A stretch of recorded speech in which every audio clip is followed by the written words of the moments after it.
This year, guys, during the pandemic, as you all know, we don't have a lot of time for research. So I squeezed in a research project, basically replicating last year's research project and just analyzing for pandemic influences, because my main goal is to increase the literature out there for students who attend Hispanic Serving Institutes to try to find out more or less what is going to help them succeed in these institutions. So for those of you who don't know, my name is Dr. Flores, and that is what I'm going to be presenting on. Basically, I'm going to go over the main components of the article that we provide for publication. Again, the vision is to help understand or better understand the variables that influence the success rates among students who attend Hispanic Serving Institutions, and right now during a pandemic, because that exacerbates the barriers that students confront or are faced with. And so I really wanted to know more about that in regards to major, gender, and the pandemic. Long term, I'm hoping to actually have a breakthrough eventually before I retire so that we could increase the rates of success in Hispanic Serving Institutions. So the problem in general every year is that there's a lack of research that's focused on students who attend Hispanic Serving Institutions. I was not surprised when I opened up the library search engine and I just put on there, pandemic and research focused on students in higher education and success rates. And there's a very small sample of Hispanic Serving Institutes. So I said, here we go again, every year it's the same battle. So the purpose of this study is to specifically attempt to better understand whether the variables gender, major, and technology actually influence academic success in the Latinx ethnic student population who attend Hispanic Serving institutions during a pandemic.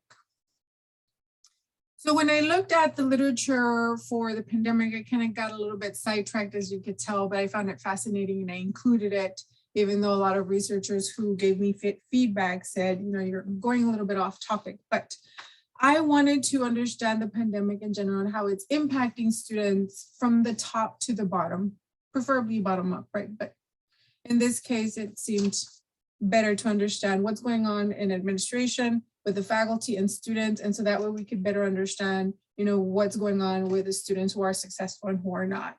So when I looked at literature review, we found out that researchers have pointed out that there's a need for higher education leaders to provide a clear direction, work collaboratively, communicate effectively, and be adaptive in approaches to address new issues as leaders prepare to manage the reopening of schools. When I first did this literature review, I found out that the leaders themselves were very stressed out because they didn't know how to address issues that arose during the pandemic. And so they were just winging it, right, the best that they could, but without inclusion. So that's what this is referring to. Researchers also said that leaders who were more communicative, flexible, who offered institutional support through the ever-changing needs during a pandemic would make faculty feel more supported. And so that was something that was needed. And so I really, really found that to be very important and I wanted to publish it, so I included it in there.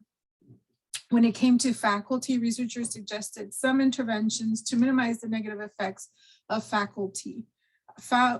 Researchers also found that faculty and students navigated through their courses smoothly if they actually had prior experience with online and actually had online material prior to the pandemic. These findings also are complemented and recommendations were made to expand instructional designs, professional development, counseling services, staffing in order to support faculty coping with health issues and technological stressors. That was a real big one amongst faculty during the pandemic, a lot of technological stressors. Lastly, and most importantly, researchers recommend an increase of communication, flexibility, and institutional support to help decrease the negative effects of the pandemic on faculty. And so when we look at the data and how the pandemic has affected students, we found that there had an impact on undergraduate female students who attended higher education institutions full-time, had financial issues, emotional issues, and personal issues. So these students were impacted by the pandemic the most. Assistance with coping was seen as a need during the pandemic while being a student in higher education. So in general, students needed interventions to help them succeed. Coping strategies were found to mediate emotions and self-regulated learning. So students would be able to focus on school more should they have these resources provided to them. And researchers suggested lectures should also provide students opportunity to interact and communicate with other students in order to increase group cohesion and possibly discuss stressors. So another coping mechanism can be provided by lecturers or faculty should that opportunity be allowed in class or online. So when we look at the variables gender, major, and technology, we found that, again, just like last year, female students were found to have a well-educated, successful should they have had well-educated parents, positive attitudes about their professions, enjoy typical traditions at the college, were socially integrated, which were deemed very important for academic success. The criminal justice majors in a region of South Texas were found to be successful. STEM majors in a Midwest section of America were found to be successful. Some researchers found the hour students sought information from their instructors and the number of videos they watched increased academic success. Other researchers found students' academic success rates increased through web technologies and applications, offering liberties, allowing one to choose their own learning space and time spent online. So technology, gender, and major does impact students during in Hispanic serving institutions. Last but not least, conflict theory was used to better understand the variables in this study. And for those of you who aren't familiar with conflict theory, it just says that there's the rich group and the poor group at the macro level, and they're always fighting for scarce resources. So with the pandemic, we found, and we know this, that the students who come from lower economical status, they were impacted already. And with the pandemic, it actually devastated them. And so their success rate was impacted the most. So conflict theorists would actually say these two groups are still fighting for these resources to help them fight for power, in this case, higher education. Okay. So when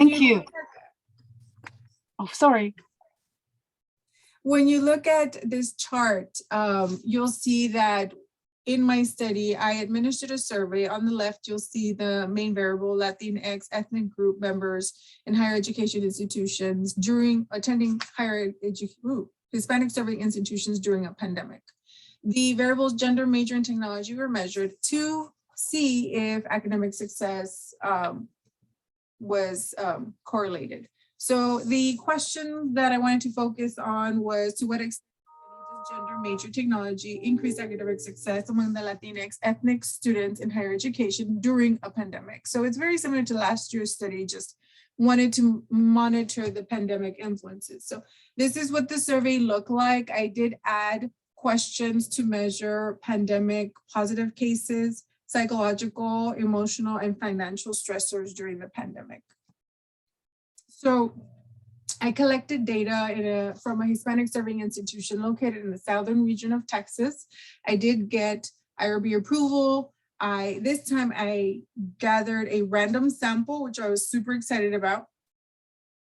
It was an online instrument because we're in the middle of a pandemic, and I sent out 3 reminders.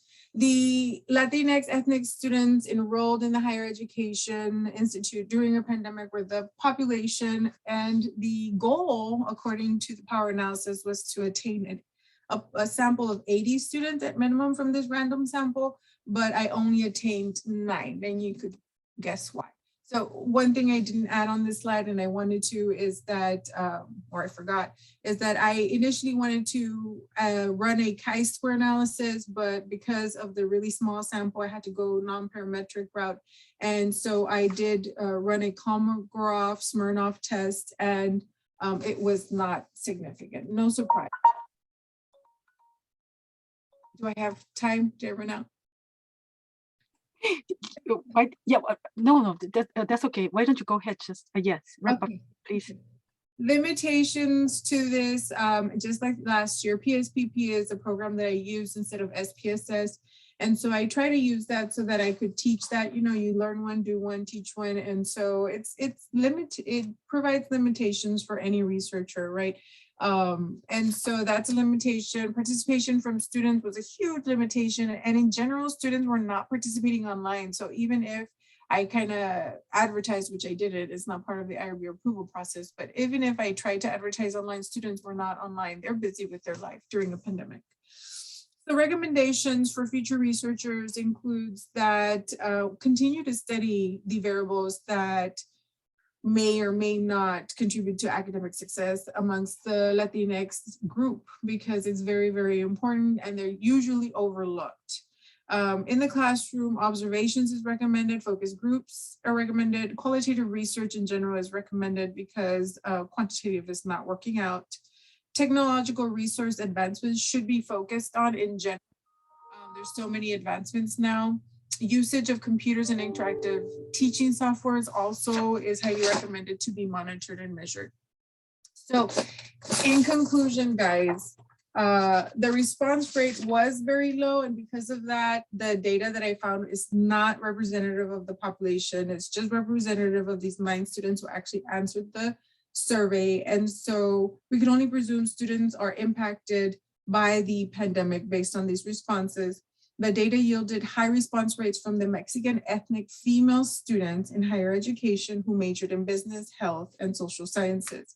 They favored technology use, but also believed that it took away time from learning. They had family members with COVID and were negatively affected emotionally and financially by the pandemic. Lastly, based off of the descriptive data, the majority of students were passing with a grade point average of 2.0 to 2.9.